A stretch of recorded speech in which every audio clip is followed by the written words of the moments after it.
Sankcირებული ავტომობილების გზა საქართველოდან რუსეთამდე. Აი ფაქტი შვიდთვიანი ჟურნალისტური გამოძიების შედეგებს ასაჯაროებს. Როგორ და რა სქემით ეხმარება საქართველოს ოკუპანტ სახელმწიფოს სანქციების გვერდისავლაში და როგორ მდიდრდებიან რუსები საქართველოს ავტოკორიდორის დახმარებით. ირკვევა, რომ არსებობს 4 გზა.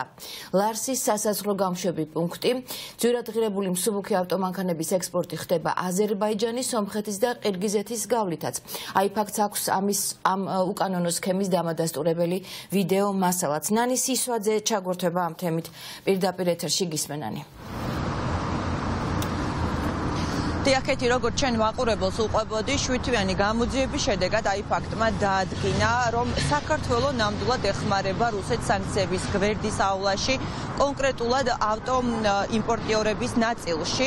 საუბარი არის მსუბუქ ავტომობილებზე, თუ როგორ ხდება საქართველოს გავლით რუსეთის ფედერაციაში ესა თუ ის ავტომობილი, რომელიც არის საკმაოდ ძვირადღირებული და მიუხედავად იმისა, რომ ამ ძვირადღირებულ ავტომობილებთან დაკავშირებით საქართველოს მთავრობა მარტში აცხადებდა, რომ ამ ნაწილში შეუერთდა ევროპის და ამერიკის შეერთებული შტატების მიერ რუსეთის წინააღმდეგ დაწესებულ სანქციებს. აი ფაქტის საგამოძიებო ჯგუფმა დაადგინა, რომ ეს ასე არ არის და ახლაც ხდება რუსეთის ტერიტორიაზე საქართველოს გავლით ეს ძვირადღირებული ავტომობილები. საუბარი არის რამდენიმე გზაზე. ერთ-ერთი ასეთი სქემა თავად მუშაობს ლარსის საბაჟო გამშვები პუნქტიდან, როდესაც ადამიანებს როგორც როგორც მესაკუთრები, ისე გადაჰყავთ ავტომობილები ლარსის საბაჟო გამშვები პუნქტიდან ვლადიკავკაზში. იქ ხდებათ კონკრეტული პიროვნება და სწორედ ამ კონკრეტულ პიროვნებას მიჰყავს უკვე ეს ავტომობილი რუსეთში. ასევე არის კიდევ ერთი სქემა, კონკრეტულად კი მესამე ქვეყნების გავლით. საუბარი არის ყაზახეთზე, ყირგიზეთზე, აზერბაიჯანსა და სომხეთზე.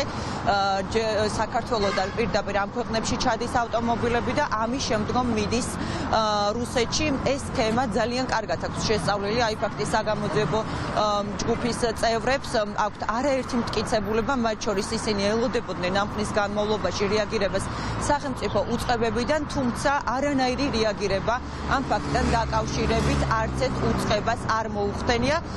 თუ კონკრეტულად რა მიგნებები აქვთ ასევე მათ შეგვიძლია ჩვენ ინტერვიუებში მოვისმინოთ. არსებობს ესეთი სქემა, რომლითაც რუსეთში მიდის სანქცირებული ავტომობილები მიუხედავად იმისა, რომ საქართველოს შეერთებული არის ამ ნაწილში სანქციების პაკეტს. ეს არის კანონის გეფი, რომელსაც ძალიან კარგად იყენებენ განსაკუთრებით რუსი ავტოდილერები იმისთვის, რომ საქართველოსთან რუსეთში მოხვდეს სანქცირებული ავტომობილები. ზოგადად რამდენიმე სქემა არსებობს, რომელსაც იყენებენ იმისთვის, რომ რუსეთში მოხვდეს ავტომობილები.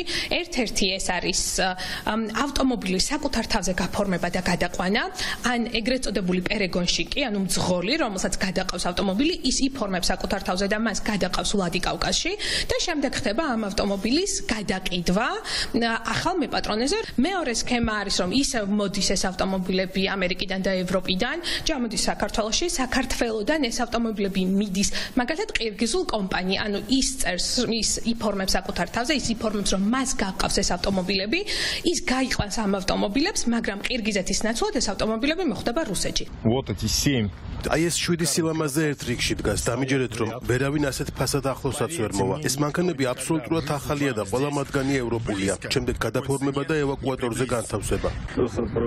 ჩვენ ეს მანქანები გადავაფორმეთ ჩვენს ფირმაზე, რომელიც დარეგისტრირებულია ყირგიზეთში. ახლა ყველაფერი ევაკუატორზეა განთავსებული და ვლადიკავკაზისკენ მიემართება.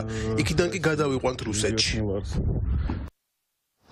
ავტოგადაზიდვების სფეროში, რომ საქართველოს რუსეთ სანქციების გვერდისავლაში ეხმარება, ეს არაერთ ჟურნალისტურ გამოძიებას დაუდასტურებია და ამაზე მათ შორის დასავლური პრესაც ხშირად საუბრობს, თუმცა მიუხედავად ამისა, საქართველოს ხელისუფლებას არასდროს მოუხდენია რეაგირება, მით უმეტეს იმ ფონზე, როდესაც ინტერნეტში არაერთი ვიდეო მასალა არის გავრცელებული და დადასტურებულია ნამდვილად ამ ვიდეო მასალით დგინდება, რომ მათ შორის რუსი ავტოდილერები წარმატებულად ახერხებენ საქართველოს გავლით რუსეთში ავტომობილების გაყვანას.